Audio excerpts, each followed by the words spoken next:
안녕하세요. 영상의학과 전문의 박원정입니다. 많은 분들이 방사선에 대해서 위험하다고 인식을 하시고 있는데요. 사실은 위험한 게 맞습니다. 암을 발생시킬 수 있기 때문인데요. 이런 위험한 방사선에 대한 오해와 진실, 이것에 대해서 제가 자세하게 말씀드리도록 하겠습니다.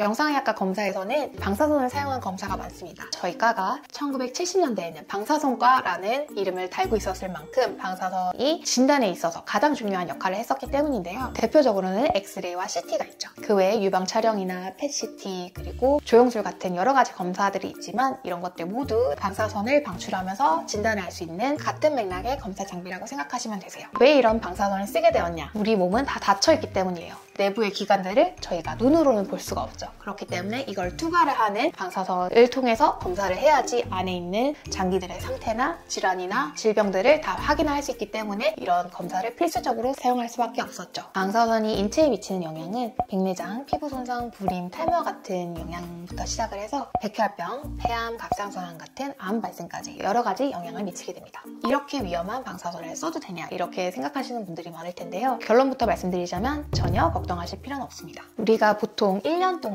자연적으로 받는 방사선 조사량이 3.5mV 정도로 보고되고 있습니다. 우리가 엑스레이 한번 촬영하면 0.1mV 정도 노출되는 것으로 알려져 있고요. 저설량 흉부 CT 같은 경우는 1mV, 복부 CT 같은 경우는 20mV, 제일 방사선 노출이 많다는 펫CT조차 30mV 정도입니다. 하지만 암 발생률이 높아지는 구간은 100mV부터인데요. 100mV를 한 번에 조사받았을 때 암 발생률이 0.5% 증가하는 것으로 알려져 있고요. 1000mV를 조사받았을 때 암 발생률이 5% 증가하는 것으로 알려져 있습니다. 진단을 위해서 의학에서 사용하는 방사선 자체가 굉장히 낮은 수치라는 걸 알 수 있죠. 그렇기 때문에 건강에 큰 영향을 주지 않는다고 생각하시면 됩니다. 하지만 그럼에도 불구하고 방사선 자체가 위험한 건 맞기 때문에 아이나 임산부와 같은 이런 취약한 분들에게는 방사선 양을 타이트하게 조절하는 건 당연히 맞습니다. 일반적인 성인분들에게는 크게 영향이 없다 하더라도 아이나 임산부들은 걱정이 많이 되실 텐데요. 마찬가지로 태아에게 이런 한 번의 엑스레이 자체가 영향을 끼친다는 보고는 없습니다. 그래도 소아나 태아는 방사선에 굉장히 민감하고 장애를 유발할 확률을 배제를 할 수 없기 때문에 방사선 조사를 안 하는 원칙을 지키고 있습니다. 임산부가 질병에 걸려서 진단이 필요한 경우는 MRI나 초음파로 대체를 하게 되고요. 방사선에 민감한 장기들을 차폐를 하고 검사를 진행을 하고 있어요. 그러니까 이런 거는 의료계 쪽에서도 신경을 더욱더 쓰고 있는 부분이니까 걱정하지 마시고 의료진의 판단에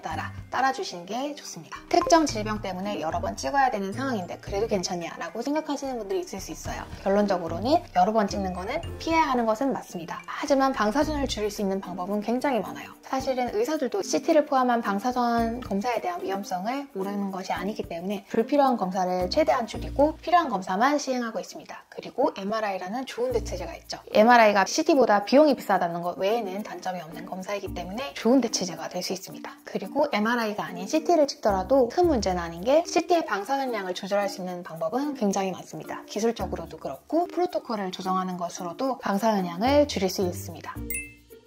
하지만 의사마다 병원마다 방사선 양에 크게 신경을 안 쓰고 촬영을 하는 기관들이 많습니다. 그렇기 때문에 방사선 양을 줄이면서 검사의 퀄리티까지 놓치지 않는 그런 의료기관, 그런 의사를 만나는 것이 저는 중요하다고 생각해요. 그리고 일반적으로는 방사선 자체는 신체에 누적되지 않습니다. 많은 분들이 방사능 물질과 방사선을 혼동하셔서 이런 오해가 생긴 것 같은데 방사선은 피부에 묻어있지도 인체에 누적되지도 않습니다. 방사선은 인체를 통과하는 그냥 에너지일 뿐 방사선 검사를 한 후 몸을 씻을 필요도 없습니다. 그리고 방사선 검사를 한 후에 혹시 내 아이에게 방사선 물질이 전달되지 않을까 이런 걱정을 하실 필요도 없어요. 하지만 한 가지 말씀드리고 싶은 건 펫CT와 같은 경우는 이전에 제가 건강검진 컨텐츠에서 말씀드린 것처럼 방사능 물질을 정맥으로 주입을 해서 하는 검사이기 때문에 이런 경우들은 1시간 정도 방사선을 계속 방출하고 있다고 생각하시면 되세요. 그렇기 때문에 이 펫CT와 같은 경우에는 격리를 해서 검사를 합니다.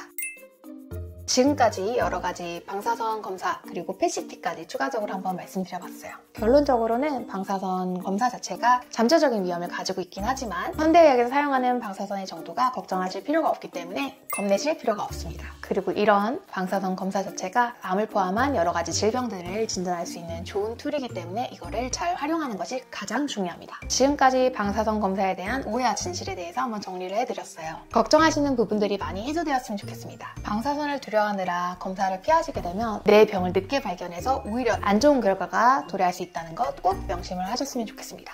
이 영상이 유익하셨으면 주변 가족분들과 지인분들한테 공유를 해주세요. 그러면 다음번에는 더 재밌는 영상으로 돌아오겠습니다. 감사합니다.